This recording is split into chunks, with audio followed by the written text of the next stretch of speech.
Hello and welcome to Amnesty International and Fight for the Future's 9th Salon on the implications of Web3 technologies for human rights and activism. I'm Leah Holland, Campaigns and Communications Director with Fight for the Future. I use they or she pronouns and I'm based in Portland, Oregon. Today's subject is the environmental impact of Web3, one of the greatest complaints against blockchain technologies in particular. Last month, popular cryptocurrency Ethereum switched from an energy-intensive proof-of-work consensus mechanism to proof-of-stake, a reduction in energy usage of over 99%. Now, an Ethereum-based NFT is about as green as sending a tweet, but at the same time, Bitcoin, another incredibly popular cryptocurrency, is still relying on proof-of-work, and often, because this is capitalism, taking the cheapest path, namely fossil fuels. Fossil fuels are not a sustainable energy source. And so we ask ourselves, might Bitcoin change and how? Could it, similar to the fictional carbon coin Kim Stanley Robinson popularized in his novel Ministry for the Future, innovate a proof of work mechanism founded not in useless math equations, but in carbon sequestration? Is all the talk about Bitcoin bootstrapping solar hot air? Or should we even be talking about Bitcoin when it comes to our environment and emerging tech? Though we're here today, we're here to cut through the hype to what's real and what should matter to those of us concerned with climate justice. And with all of those questions, I'll go ahead and hand off the screen to Michael Kleiman, Director of the Silicon Valley Initiative at Amnesty International.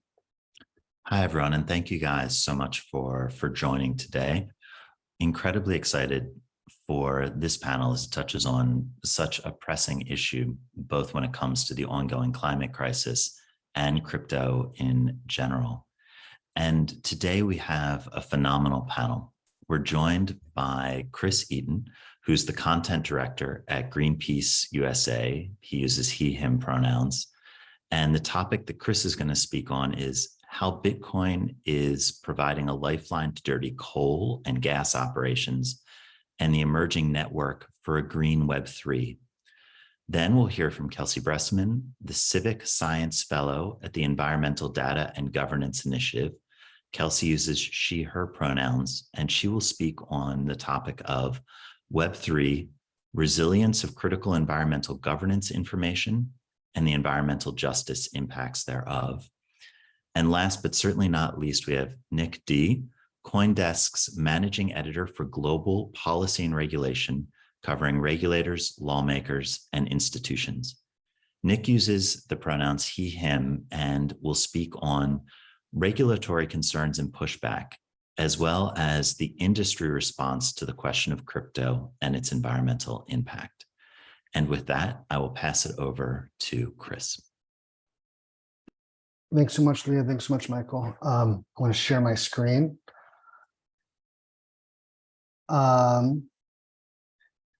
Is that visible for everyone? Awesome. Thank you so much. Yeah, so earlier this year, Greenpeace USA launched a campaign along with partners, including the Environmental Working Group, to change Bitcoin's code and to address the carbon pollution from Bitcoin. So I want to kind of like drill into the scale of the dilemma and kind of make sure that we're all grounded there. This is kind of an evolution of a long 20 years of Greenpeace work holding the tech industry accountable for pollution. First, it was with toxic chemicals in consumer electronics. Then we were doing asking Google and Facebook and Microsoft and all the big tech companies to commit to powering their data centers with renewable energy. A little bit later, this was me a couple of years ago, trying to stop Amazon from providing machine learning technology to oil companies. And the newest phase is the Bitcoin campaign. So I think Leah outlined it really well, but the electricity use of crypto, particularly Bitcoin, threatens to counteract all the gains we have made in the tech sector and potentially much worse. So it's the next big challenge for Greenpeace in this space. So it all comes down to how much electricity that Bitcoin network is using, more than entire countries. But that has immediate ramifications in terms of fossil fuel use and and carbon in the atmosphere. Bitcoin operations are reopening coal plants around the country.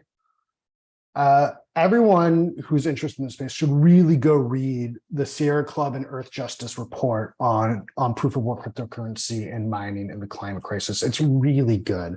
It gets into the details. It's a great overview. And some key learnings there are, I'm going to read these because they're like power facts.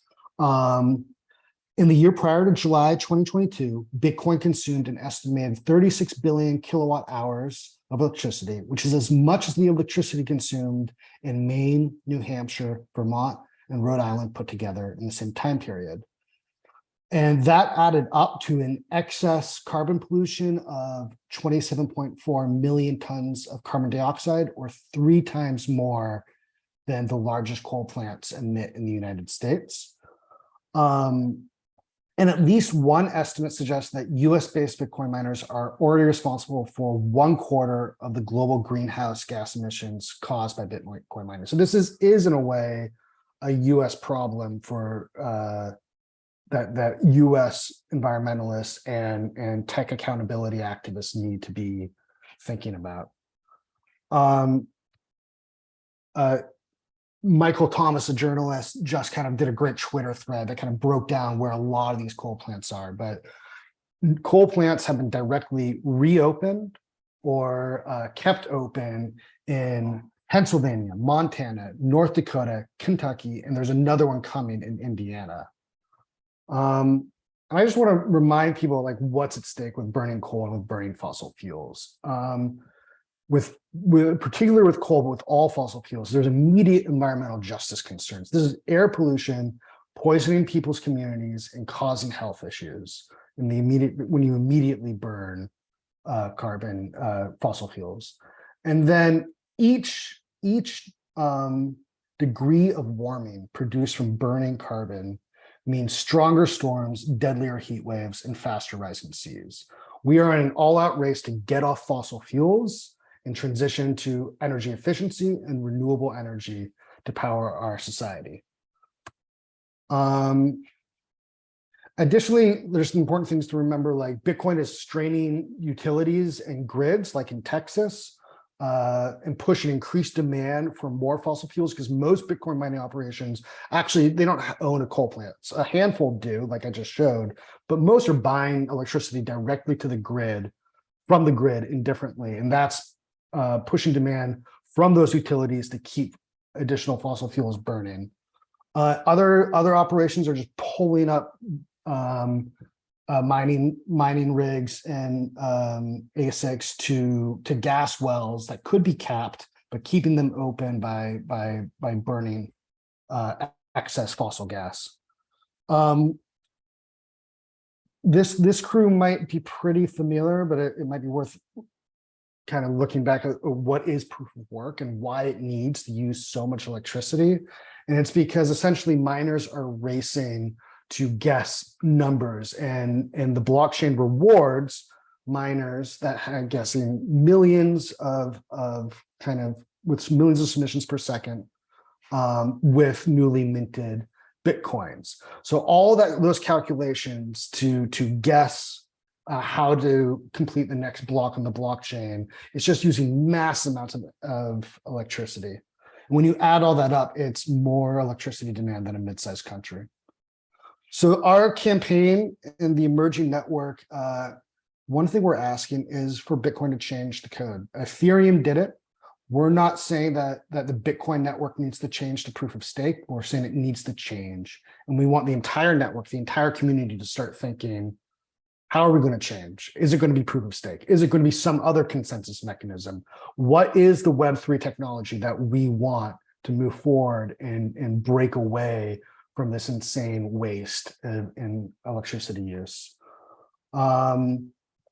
It's a new campaigning environment, because while Bitcoin is not as decentralized as people would claim, like Bitcoin mining is increasingly dominated by well-funded companies, there is a network and there is a subculture. And so we do have to change how that culture and how the big the big Bitcoin miners are thinking, or the big corporate holders are thinking. So, there's organizations working on the ground to close coal plants and other operations for mining Bitcoin. There's other organizations working for legislation.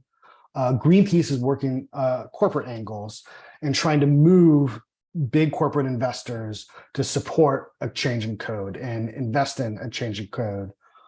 And then there's a bigger thing in my mind that we also need to be doing. We need to be championing an alternative, a green and decentralized web for the people and by the people. Like this group here, like thinking about what is the future of the web that we want is part of it. We have to be more attractive than Bitcoin and burning fossil fuels to make money. We have to present a better vision for the future. And then something that curious newcomers to the Web3 space and jaded coiners alike will say, yes, that is a better vision. That is something to be a part of. I don't need to invest in proof of work. And that's it for my little spiel. Let me stop sharing. Thanks. Terrific, Chris. Thanks so much. And Kelsey, turning it over to you.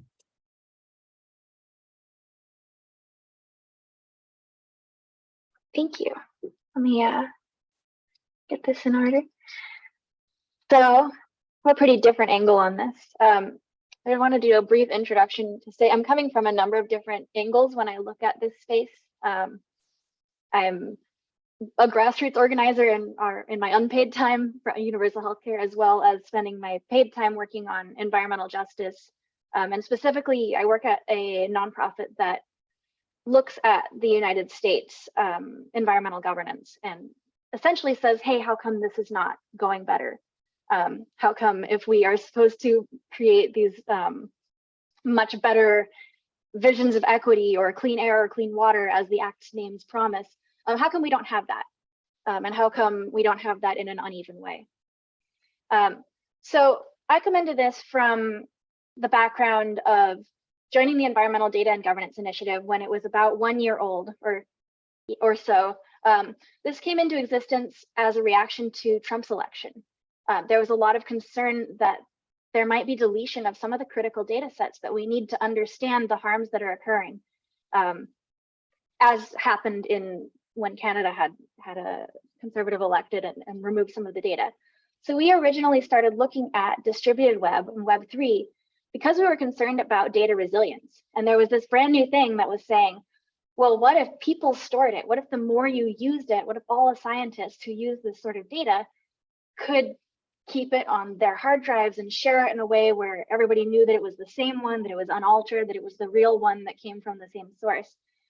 Those are some of the promises that came into the original, our original interest in Web3. And I did some work, and I'll send the link to these slides because they're a little more detailed than time allows, but started looking at data resilience with the Earth Science Information Partners and like trying to understand what the weaknesses and strengths of traditional data storage on a server versus Web3 are. This is quite a technical take.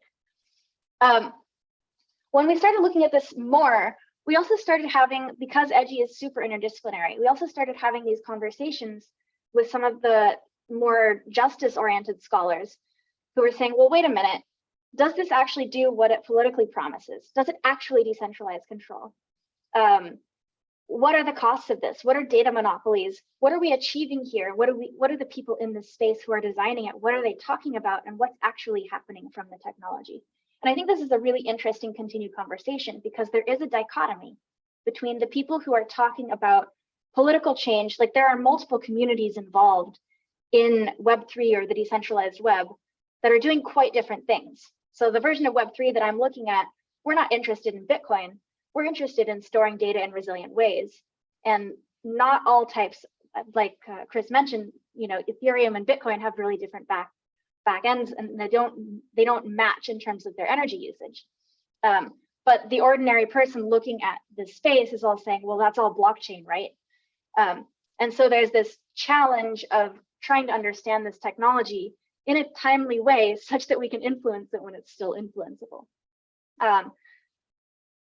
And this is a graph here about, sorry, the Zoom window is covering some of this for me. But this is a graph of energy usage in the world. And one of the things that I like to point out with this is that renewables are not saving us here. Energy use is just going up and up and up. And all of the Web3 technologies, all of the blockchains, but also just like all of the smart home things, all of the electrical things are adding to this over time. And so when we look at increased energy usage, we need to be looking at values and who gains what from that cost and who's actually bearing the cost, because that's the other piece, that the most impacted people are usually not the same people who are seeing the benefits. And they're also usually not the voices that are in the room when the technology is being designed. This is one of our partners, Coming Clean. And I see my role in this space as trying to help make sure that these are the voices that are in the room when the conversations are being had about how this should work. And sometimes that looks like, bringing some of their principles into a space. Sometimes that looks like hosting workshops where I can talk about basic CS concepts that are necessary to understand, what is proof of work versus proof of stake, with communities who really have generally no interest in computer science, but might be impacted by the outcomes of these conversations. There are multiple communities involved in this, and actually my Sutton has an excellent blog post on haifa.coop if you want to look it up, about, there's sort of this more crypto bro space and this more like political dreamers decentralization space. And the ways that they talk about this technology are really different. I would say that this is my favorite dreamer space, is the decentralized web, the Get DWeb community. And these are the DWeb principles that they've just released a couple of years ago, talking about what we're aiming for. And one of the things that I'm planning to work on in the next couple of years is figuring out how to operationalize, especially that fifth principle on ecological imperatives. We're changing that wording. This is the last slide I have here, but I just wanted to show briefly on the screen the idea of bringing in the voices of those most harmed. This is the Louisville Charter, which is from Coming Clean and their associated communities. And the thing that my organization mostly works on is this right to know, the idea that people have the right to know what's in their air, what's in their water, and what's going on here. And I want to extend that into the Web3 space and see if we can use some of these technologies to actually decentralize the control, while also, giving people the kind of environment that they all deserve, that we all deserve. Thank you. Kelsey, thank you so much. And Nick, passing it over to you. Thank you, and thank you for having me. I do not have slides, so hopefully everyone has something interesting to look at. So I'm going to talk a little bit about the environmental impact and largely how regulators are looking at this. So by way of background, as Michael mentioned, my name is Nick. I'm a reporter with CoinDesk. I cover policy and regulation. And so to that end, a lot of what I do is look at how regulators and policymakers are exploring crypto, how they're asking questions about it, and what those questions kind of signify. So from a regulatory perspective, concerns about crypto's environmental impact are not really new. We've seen a lot of these concerns expressed over the past several years now. Perhaps one of the biggest examples is in China, where they've banned crypto mining multiple times, largely for environmental concerns. And, China's environmental policy was a big reason why they tried banning mining, I want to say in 2018, 2019, which was, again, not the first ban, nor was it the last. In the US and Europe, we're also seeing similar questions and pushback from lawmakers and policymakers asking if the benefits of crypto are genuinely outweighing the cost of having these mining facilities operational. And, as I think both Chris and Kelsey mentioned, Ethereum's transition from proof of work to proof of stake was a huge milestone, not just for the crypto networks, but also for lawmakers who were saying, hey, so this is actually technically possible, technically from technological perspective. It is entirely possible that a major crypto network can go from using a very energy intensive, resource intensive, consensus mechanism that powers it to something that is easier on these resources. And it's worth pointing out here that when we're talking about the resources involved, it's not just necessarily the energy use for powering crypto miners. it's also the actual technology and the actual resources that go into building the miners themselves. So, whether that's a GPU for, coins that can be mined through GPUs, whether that's through ASICs, the specialized computers that need to be used for Bitcoin and for other networks. Those have their own environmental costs because you have to, mine the actual, rare metals that power the chips. You have to build the chips themselves. You have to create the, plastic casing. You have to ship them. So when we do talk about environmental impact, it is much, much, much broader than just looking at the actual mining machines and the actual mining facilities themselves. So these concerns have been around for quite a while. I'm going to focus on the US, and I'm going to really talk about 3 different levels. You have local, state, and federal. I think it's a fairly easy framework to look at because they each have their own kind of unique concerns. At the local level, the environmental concern is not necessarily the biggest one. More, it's how are these miners affecting the residents? How are they affecting the, energy bills? And we've seen in places, for example, in Washington State's Chelan County, in New York State's Plattsburgh, miners moving in tend to use a lot of the energy that's available. And sometimes this is cheap hydroelectric energy. It's not environmentally damaging, but because there's a sudden spike in demand, you see locals finding power bills increasing. You see, tax officials saying, okay, well, this is going to, be an issue for us because we were not set up for the demand that we're now seeing. And so there has been a lot of pushback. You've seen these places try to impose moratoriums. You've seen them try to create, specific tax regimes or fee regimes just for the miners, because the cost is, spiking. The cost of supplying these powers, this power is, much higher than they expected, and the miners themselves aren't necessarily doing anything towards building or supporting the infrastructure for generating this power. At the state level, this is where we start seeing a lot more concern about the actual specific environmental impacts. New York being, I think, probably, if not the most prominent, one of the most prominent examples in the US. Lawmakers passed a moratorium on new behind-the-meter crypto mining facilities that use, gas or coal or those kinds of power facilities. That has not been signed into law yet, so we're still waiting to see if the governor will sign that or, what's going to happen with that. But it shows that there is this, interest in trying to limit the spread of new mining facilities. Other states like Texas actually welcomed crypto miners. There's this hope that these miners would enable Texas to build up capacity in its grid.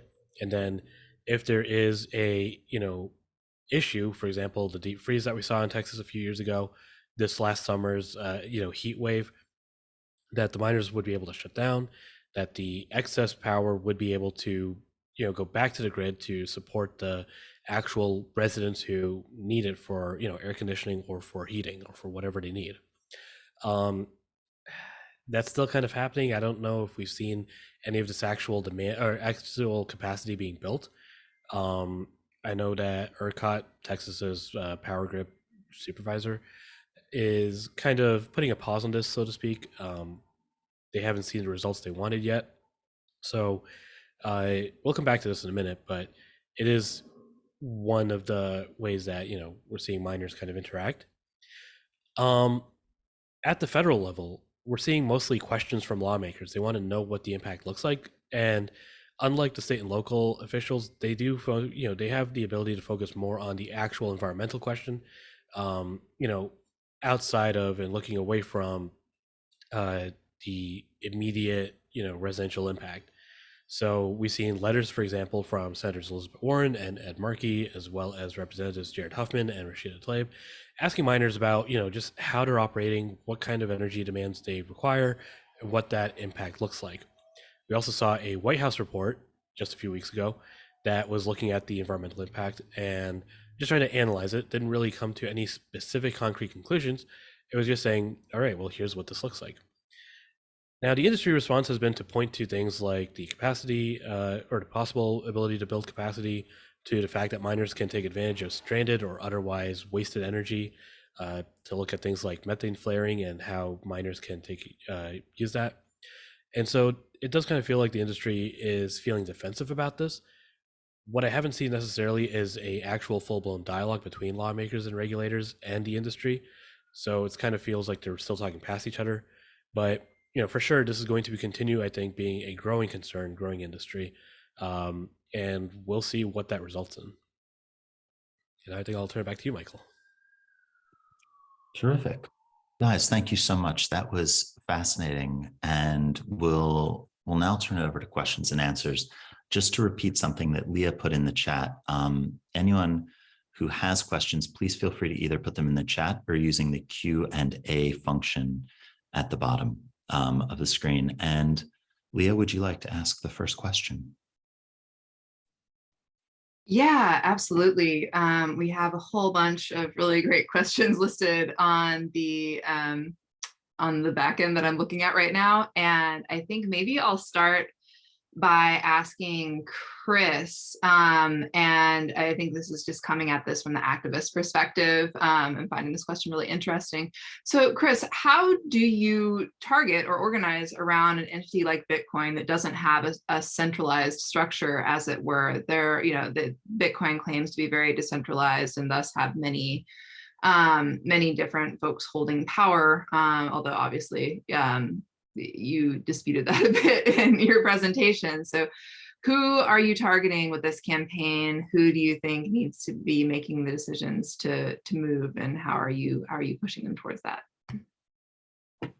It's a great question. And it also, I'd say it relates to another question that was asked, which is, we do not want to ban Bitcoin. That would, in the United States, that would create a race to the bottom, where miners are just, like they did from China to the United States or China to Kazakhstan, just racing to another country with cheap fossil fuels.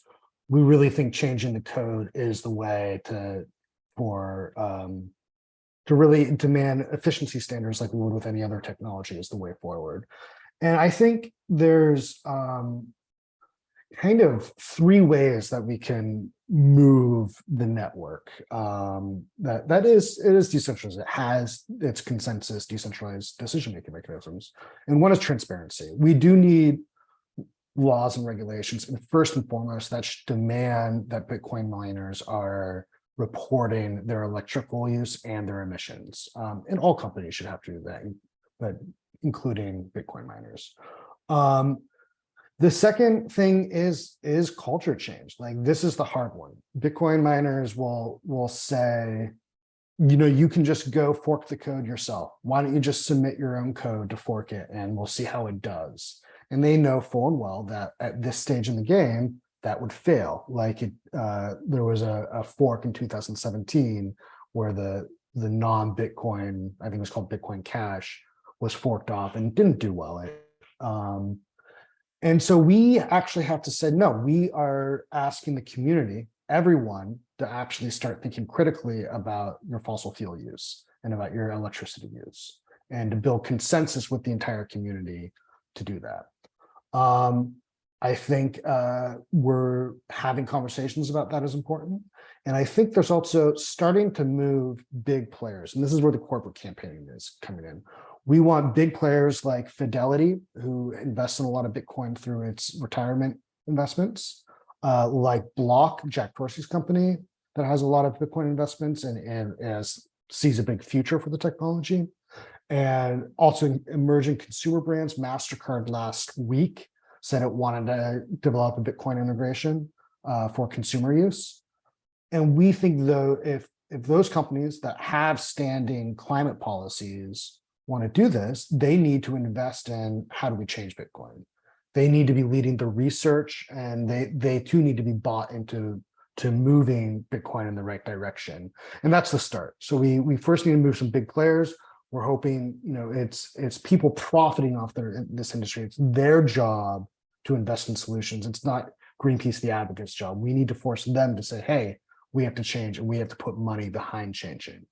So right now we're looking at the finance sector. There's also, that's a sweet spot for us. Like the climate finance movement is a robust and big thing. There's a lot of people advocating for BlackRock, for Fidelity, for others to change their investments in investment strategy overall.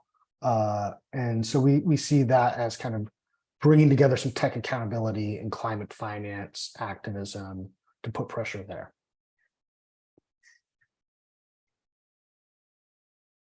Great. And Kelsey or Nick, do either of you want to weigh in on this? Like, how do you, when you do try and, from an advocacy perspective, how do you talk to, what is a decentralized network?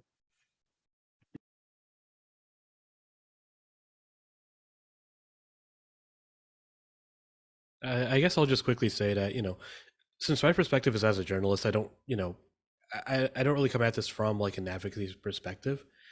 My view is that, one of the most important things though is to make sure that everyone involved has all the information they need. And so a huge part of what I do is just try to figure out what people are talking about, and then whether or not that is the total amount of information that is informing this conversation, or if, certain parties are, we've seen a lot of the, let's call them, the Bitcoin maximal side, look at very specifically things like the, methane flaring, for example, that I mentioned earlier, and say, okay, this is proof that Bitcoin is good for the environment.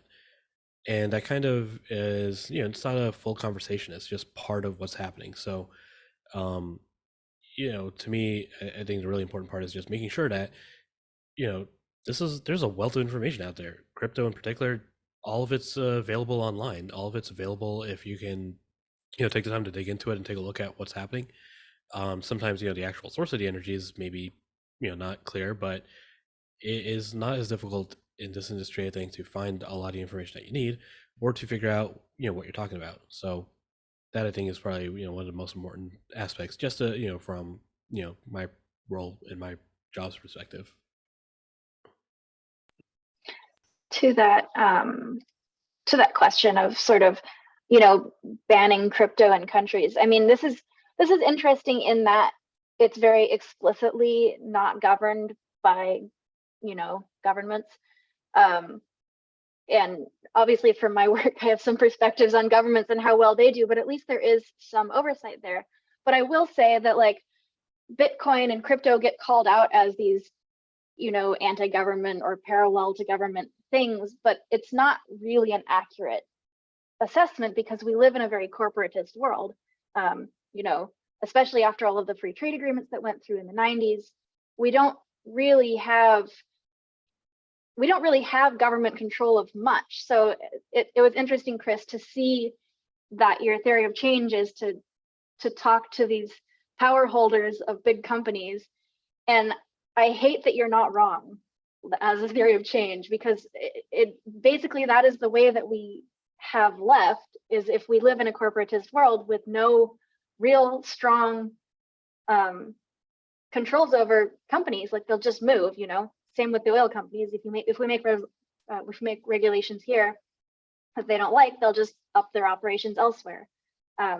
So it really just brings into focus some of this existing question around, well, how do we actually plan to be a global society, given that we are one and we currently have no real government other than companies? Maybe a little bit overrepresenting as my, activist self, so more than my like civic science self, but that's, I don't know, that's one of the things that I think is really worth seeing in this space. A related question, just picking up on something that Nick had mentioned, but I think that probably impacts all three panelists. And I apologize to Leah because I'm stealing one of her questions. So my apologies. But I'm curious to hear you guys speak about the climate of misinformation about blockchain and decentralized tech more broadly. When both Nick, when you're talking about sort of what kind of information is out there, or Kelsey, when you're talking to communities, what are their preconceived notions about blockchain, or what do you find to be the most common sources and kinds of misinformation And if you guys have any tips about sort of vetting information sources in this space, would really like to hear that as well.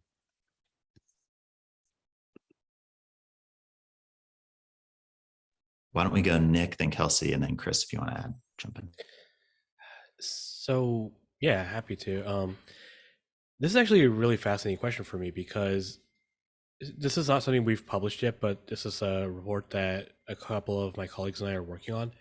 A few weeks ago, we went up to Dresden, New York, home of the Greenwich, crypto mining facility. That's a resurrected power plant. It was shut down for a couple of years after, they moved away from it. Crypto mining company brought it, a company brought it back specifically for crypto mining purposes. And, I think we kind of went up there with this expectation that, this is a former, I think it was a coal generation facility originally. They brought it back. It's going to be an environmental disaster. And we were speaking to the locals, and they all kind of disagreed with that premise. Even the ones who were not necessarily pro crypto, they said that, the environmental impact has been relatively minimal. And their explanation was, they're a very tourist and fishing and kind of, they're really reliant on the environment around them. So if it was bad for that environment, they would be willing to say so. They did not say so. They said that, the impact has been generally minimal. And the thing that really struck me is that we were the first folks from the crypto industry to go out there and ask them about this. So, I mentioned earlier there was this bill that has been passed by the various houses of the New York legislature to impose a moratorium on similar, crypto mining facilities from setting up shop in these old power generation facilities. And no one from either the crypto industry or from the lawmakers proposing and sponsoring this bill appeared to have gone to Dresden and asked them about this. And that was honestly very surprising to me because, it's kind of like I said before about how we're having these conversations and talking past each other. It does seem to me to be very important to go directly to the source and say, all right, so what's actually happening here? And if that's not happening, then how can you have a fully informed and, genuinely productive conversation? That's probably the biggest thing to me is just being able to go directly to people and ask them about this, going directly to these places and say, okay, well, what does this actually look like? We've sent people to Plattsburgh before, and of course, they have a very different perspective because for them, in Plattsburgh, that was a hydroelectric facility, and so it wasn't really resurrecting anything. It was just taking energy that was there, but perhaps taking more than other residents of the place expected. And so obviously different areas are going to have different impacts and different concerns and different, everything. But it really is striking just how much of these conversations are being informed by, you mentioned these preconceived notions. A lot of these conversations are being informed by these preconceived notions without necessarily, the education to make them genuinely helpful. From the Bitcoiner perspective, I know that a huge part of it is, they don't want to look at the environmental concern. It's not their area, right? If you're a full-blown Bitcoin maximalist, your concern is this good for Bitcoin? And the environmental concern is going to be secondary. If you're an environmentalist, the environment is obviously going to not be secondary. That is the primary thing. And, I think we're seeing the impacts of climate change pretty clearly now. So obviously it makes a lot of sense, but it's still kind of this case where the conversations are happening across each other. They're not happening with each other.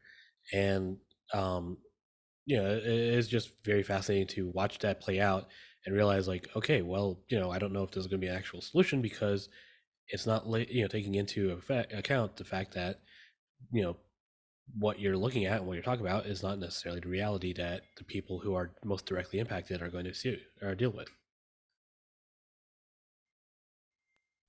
Yeah, following on from that, but I think what I'd like to most speak to is that the people who it's for know it's for them. The people who Bitcoin is for are very different from the people who are feeling the downstream effects. Like Chris mentioned, this mostly isn't new power plants or power plants being resurrected. This is mostly just use of our existing terrible electric grid. So the same communities that are getting harmed there are still dealing with the same harms they've been dealing with for a long time. So And that relationship is complicated by itself, right? Like, so we talked to the Community in Power and Development network down in Port Arthur, Texas, which is a major refinery site, and you literally have, you know, giant pipelines across the street from little suburban houses. It's like it's a perfect picture of a red line neighborhood in an oil, like it's exactly what you're talking about when you're talking about an environmental justice community that is impacted by our energy infrastructure, because the lifespans of people living there is significantly lower even than other communities in Texas, which is all full of oil. And then there's the like childhood asthma rates are just through the roof. And even with that as the case, you know, this is not, you know, the Hilton who leads that organization, who showed me around there, was like saying how he used to go catch crabs down there, but now he would eat them. But it's not really about the environmental approach, or it's not really about the environmental impact. It's about like the fact that people are dying. They're living lives that have more suffering than they needed to. And even with that being the case, the community that's there, you know, is dependent on the facility for jobs.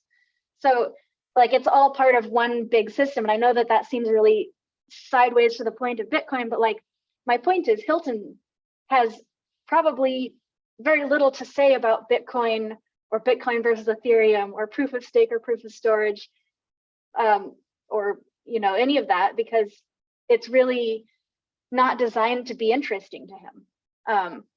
It's not designed to be used by people who are not like already in a pretty techie space, or in a pretty financialized space. So there's just this huge gap between the people who are seeing really anything interesting about this space and the people who are just being harmed by the continued reinforcement of our bad environmental justice issues. Gotcha. Thanks, Kelsey. And Chris, do you have anything you want to add to this? Yeah, I think we see a lot of greenwashing from the industry.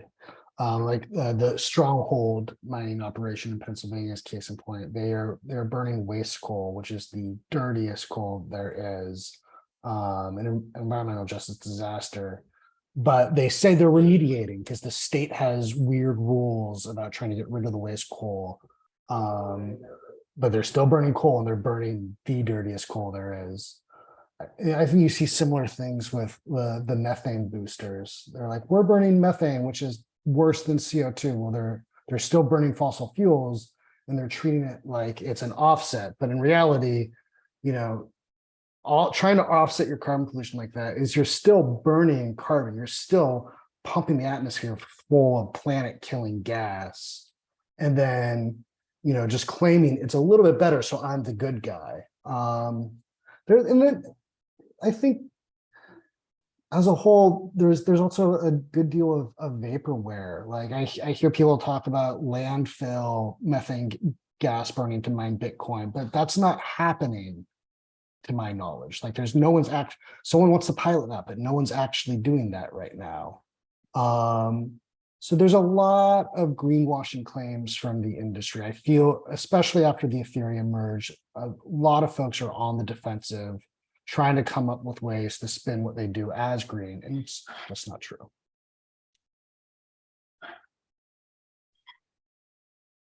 Yeah, thank you all so much. Obviously, there's a lot going on in this space, and I wanted to drill down a little bit on a specific piece that's become pretty apparent that I think will be really useful for folks tuning in here.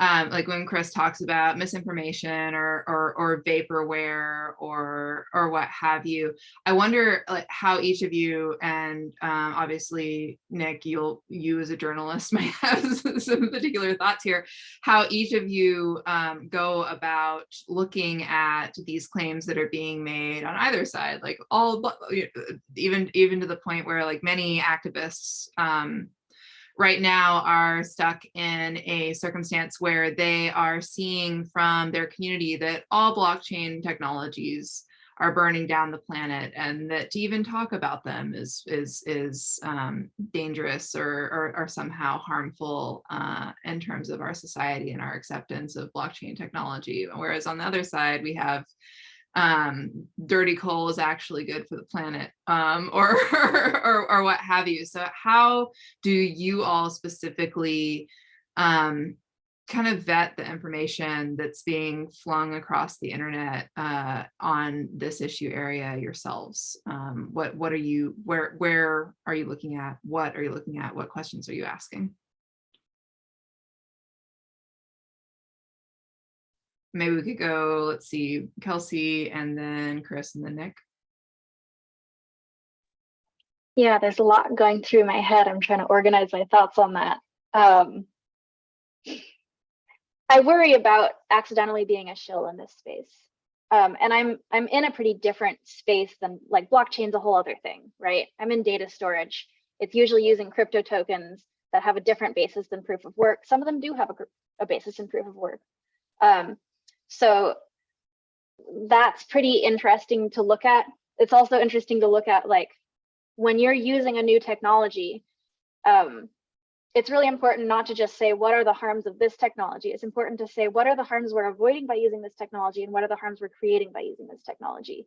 So remembering that there's a change or there's an opportunity cost with everything that you do. So one of our big concerns is the loss of environmental data sets. We think it's really important for that data to exist because it lets communities prove harm. It lets people look at historical records of, for example, what changed on US EPA websites during the Trump administration, who spoke to Scott Pruitt and how much, what were the interviews with EPA staffers during a critical time in our changing climate. So I'm concerned with data resilience, and I think that it is worth some energy use.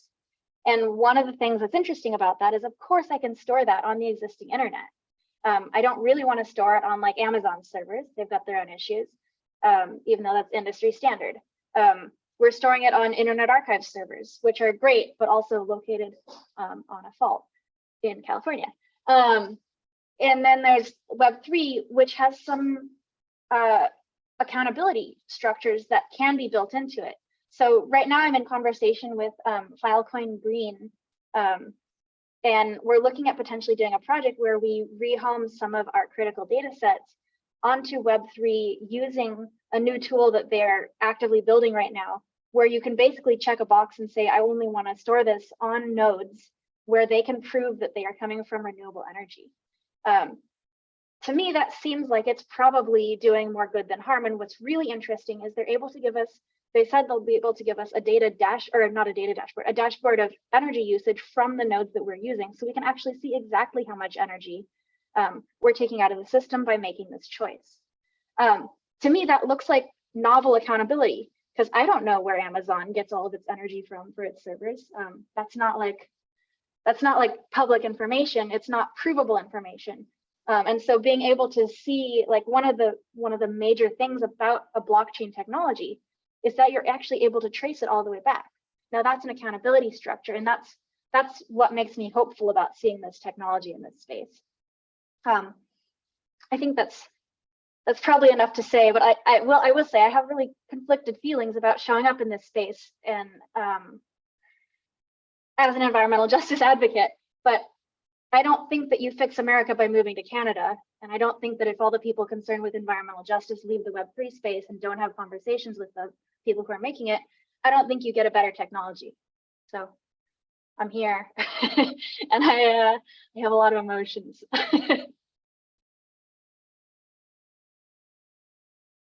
Kelsey, I would just begin. I think, like, your perspective here is one of the linchpins, is that we need to show a pathway to a better Web3. This is what, if we get past the tech monopolies, if we get past the inherent frailties of the internet, like, what can we accomplish together? What does everyone want to be a part of? So I'm really excited to learn from you here.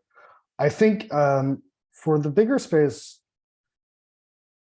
leaving, though crypto and Web3 is an emerging technology, burning fossil fuels is a pretty old technology.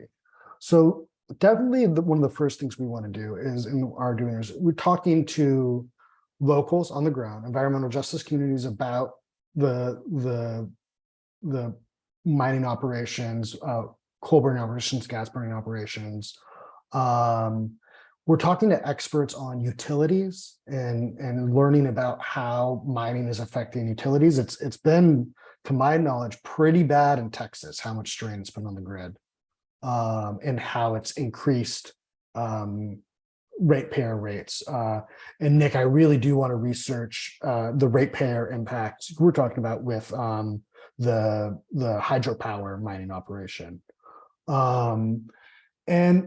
And also it's important to look, I feel like the Bitcoin maximalists put out a lot of false solutions. That's the greenwashing I'm referencing. But there's environmentalists and others everywhere that have put out a whole lot of workable solutions. Whether that's how we move to a circular economy and a zero waste economy where landfill gas wouldn't even be an issue, or whether that's, methane experts in Texas saying like, look, this is where we need to cap the wells. This is where we need to stop the growth of the industry if we're not going to unlock a carbon bomb that puts more pollution in the atmosphere than the earth can tolerate. Because that's what's at stake with boosting gas in Texas and New Mexico right now. That's where the oil and gas industry wants to grow, and the Bitcoin industry wants to help them by making it more profitable. So looking at the people that are already thinking about solutions, and instead of looking at false solution is one place I've been excited about recently.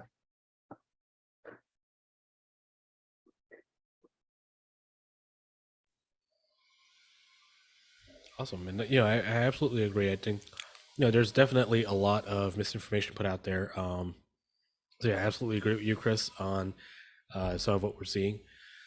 To answer Leo's question, I think for me, a lot of how I come across or how I try to clarify information is, I mentioned this before, being able to talk directly to the people who are directly impacted or directly involved is a big help. Being able to go through, for example, public filings and say, okay, so, for example, Riot Bitcoin said that they generated X amount of revenue because Texas paid them to shut down their miners versus, Y amount of revenue to actually mine Bitcoin. That kind of gives you a sense of, okay, here's what, what's actually profitable. Being able to, take a look at all these claims and then say, okay, well, for example, the methane flaring, Wyoming or miners in Wyoming say that methane flaring is a very profitable way to generate Bitcoin, while, what is it? The claim is like it's better for the environment than just releasing the methane directly or whatever it is that they were apparently doing before. Taking that claim and being able to talk to climate scientists and say, does this make sense? Does this have like any basis in reality, or is this a false claim? So a lot of my job, at least, really does come down to just talking to as many people as possible and just trying to get, I don't want to say like a wide variety of perspectives. It certainly is a wide variety of perspectives, but it's also trying to avoid just treating it as like a both sides issue. Here's what one side says, but here's what the other side says. Somewhere in there, at some point I have to say, okay, well, this is what is reality, and here's what the claims are. So, I wish I had a better answer than I just talked to a lot of people, but at the end of the day, that really is what my job boils down to. Is if I'm looking at claims, I have to talk to people and try and figure out what exactly where the line is between what's being said and what that means for the people who might be impacted. Great, and we are almost at time. I'm going to use the moderator's prerogative and do three things very quickly. One, Nick, I'm going to ask you a very specific question about China. Two, we have a question from an Amnesty colleague of mine named Matteo Petruzio, but it's quite involved. And so what I'm going to do, Matteo, is actually, if any of the panelists are okay, we'll email that question to you and would love to hear your thoughts, because it is fairly specific to Amnesty. And then I'm going to pass it over to Leah for a last thought or last word. But very quick, Nick, one of the participants asked, how effective has the China ban on crypto mining been? Has it actually reduced the environmental impact of crypto there? Are you seeing problems with people trying to skirt those bans? And I'm going to ask you to just limit your response to about 2 minutes. Well, the short answer is people are definitely trying to skirt the bans. The slightly longer answer is a lot of the miners moved to places like Kazakhstan and other nearby countries where they could just, quickly and easily kind of truck their miners over and set up shop in new places, which, then led to actual issues for, for example, Kazakhstan, which was not prepared for that kind of, increased demand. So there's still for sure miners operating in China. We don't know. Well, I don't know. I'm sure someone's tracking this, but I don't know personally how much, as a percent is of before. There's definitely still people out there, definitely people trying to skirt the bans, trying to find creative ways of skirting them. So rather than using, clearly obvious facilities, maybe trying to go to like, set up a couple miners in each home and something like that. The actual, I think the other half of that question is, did that have an environment, an impact on the environmental, demand? And that I think is a much harder question to answer because, I think China is reporting that they're using less of their energy for Bitcoin mining, but we do know that, again, some of those miners set up shop elsewhere. Some of them maybe went from using hydroelectric dams to other sources, which are less clean. So I would say the very short answer is like mixed results and mixed effectiveness.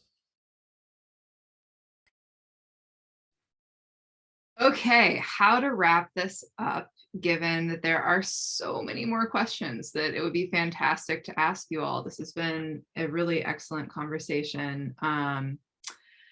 And I think just points to the fact that this is an incredibly complicated space and issue area that a lot of really excellent people are working on and thinking deeply about.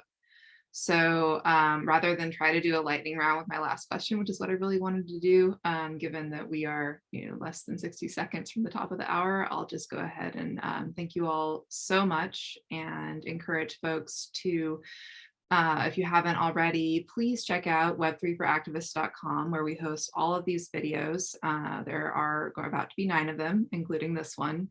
And please also sign up for updates when new videos go live, when we have new report filmings that are open and folks are invited to come and participate in. And yeah, we're going to be doing more continually to promote these little salons that have been so great and so informed our own activism when it comes to this space and these emerging technologies. So thank you all so much again, and have a really great day.